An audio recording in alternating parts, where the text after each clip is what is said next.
今年74岁黄秀丽阿嬷，过去因为种种的因素，无继续升学，只有初中的学历，但上进求学念头从来毋捌停过。一届骑机车的途中，看到成大附空这个学校招生的报条，互伊鼓起勇气，打电话询问学校，敢有意愿收因年龄遐尔大的学生，想袂到学校的答复，也互黄秀丽阿嬷将会当完成家己求学的梦想。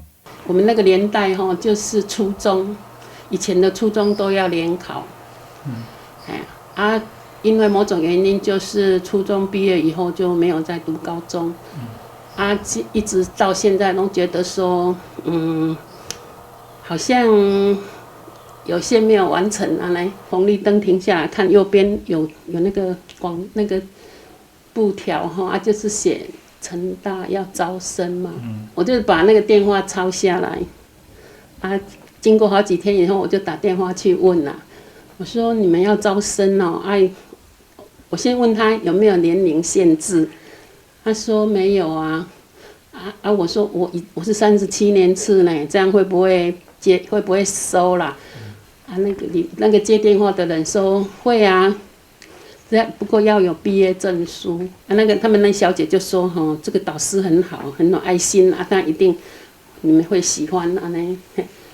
他就叫一个学长，他就把我带到那个教室去。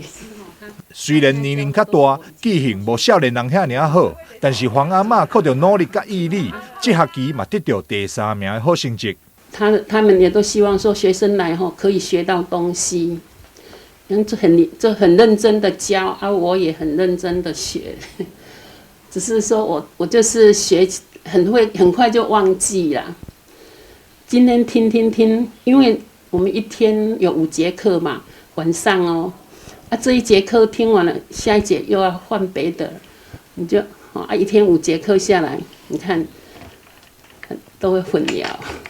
为了学习制度，阿嬷不但买了新的电脑，嘛常常伫厝内底练习手绘制度，努力学习的精神，嘛带动了班上同学学习的心。伫成绩单上，导师刘斐欣写予伊的评语是：勤勉不懈，热心向学，是全班的楷模。